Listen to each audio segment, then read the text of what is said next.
Hello everybody from the Pike Amit Walthall Library System.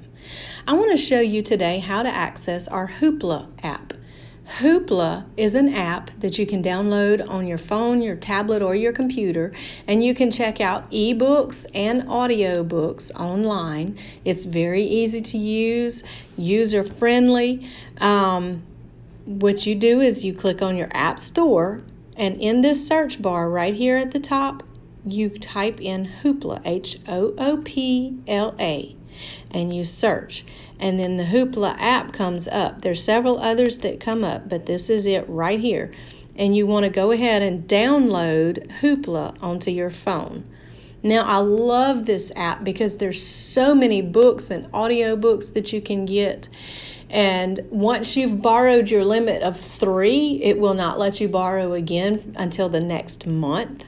But that's okay because you've got such a variety. And once it downloads, I'm going to show you how to get in here and what you can do with the app. It is so good. I love it. The one thing that you will need is you will definitely need a library card through the Pike Amit Walthall Library System in order to use this app. Now, once it's downloaded, you open it. Now, HOOPLA would like to use Bluetooth.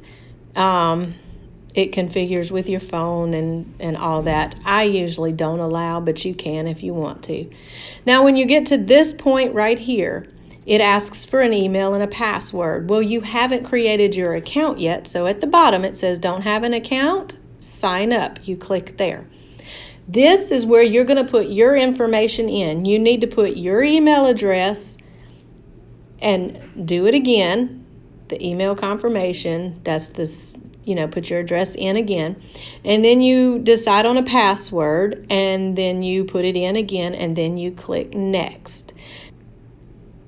Now, once you have put in your information in, your email address and your password, it brought you to another screen where you put in the search engine, Pike Amit Walthall, that you're going to search our library system, and it should pop on up, and you click on there, and then it brings you to another page where it asks for your username and PIN number.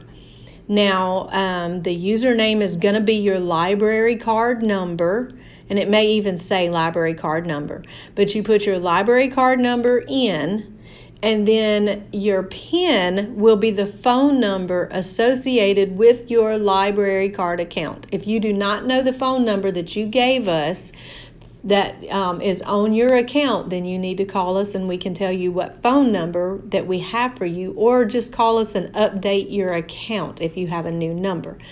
But again, the username is going to be your library card number, and your PIN number will be your phone number. Now that you are in HOOPLA, you can browse the books, you can browse audio books. You can find all kinds of stuff in here. Let's say that I want to listen to the Boxcar Children. Here we have an audio book. What I would do is click on it and then click borrow. And once I click borrow, then I can download it onto my phone and listen to it. And I have 2 weeks to listen. Now, you do not have to do anything. You can leave it on your app for 2 weeks and it'll automatically go back. But if you listen to it in a day or two and you want to send it back, you are able to do that. You have the option to send it back.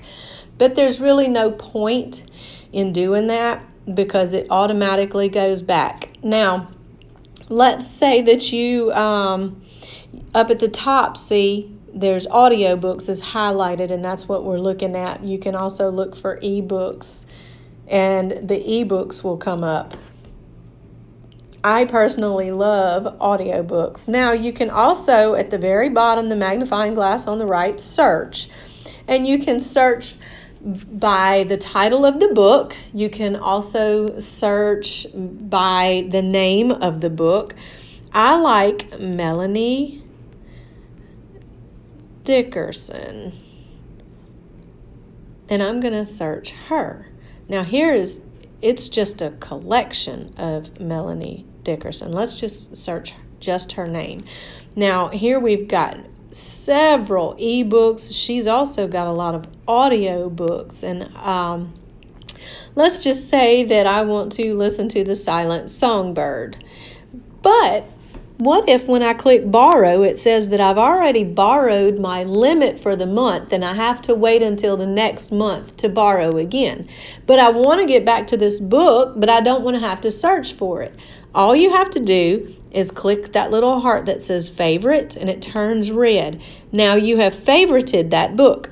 So now on the bottom left where it says My Hoopla, when you click on there, it brings you back to this page. Up at the top, it says borrowed and favorites. Click favorites, and there is the book that you have. And you can favorite a ton of books, and they will all come to this part right here to your favorites. So the next month, when it comes time, you can go through your favorites and decide, oh, you know what? I forgot about that book. I think I want to see this book. I want to read this one. Now, also, see at the top on the right, that little bolt looking thing, that's your settings button. You click on your settings and there is a kids mode. Now, if you put the kids mode on, that means whenever you have a home screen and it pulls up to the home screen, it's not going to be adult books, because some of the adult book covers you may not want your kids to see. So you can put it on a kids mode. You have all kinds of personal settings, library settings, notification settings, all on this settings part right here, and you can just play with it and decide what you want to do. See, mine is on the kids, and I can click on kids and it'll put it in kids mode also. Now I can go back to the borrowed and see I don't have any borrowed, but I can click on browse books and it's going to pull up all kinds of books that I could check out. Like I said, you can also search whatever books you want to do. There's the ebooks. There's so many to choose from. This is just really a good app to use. In fact, that one looks really interesting. And I do judge a book by its cover. Now, if I see a book that looks interesting and I want to know about it, I scroll on down and it'll tell me what this book is about. And I can read to see if it's something that I would be interested in reading. It also tells me the author and who published it. It also tells me the genre that it's in and similar artists in this. So I'm going to favorite that book because it looks like it would be interesting. And I do, like I said, I look at the covers of books. Now, I hope this has been helpful to you. If you have any questions, call the Macomb Library and we will try our best to answer any questions that you have.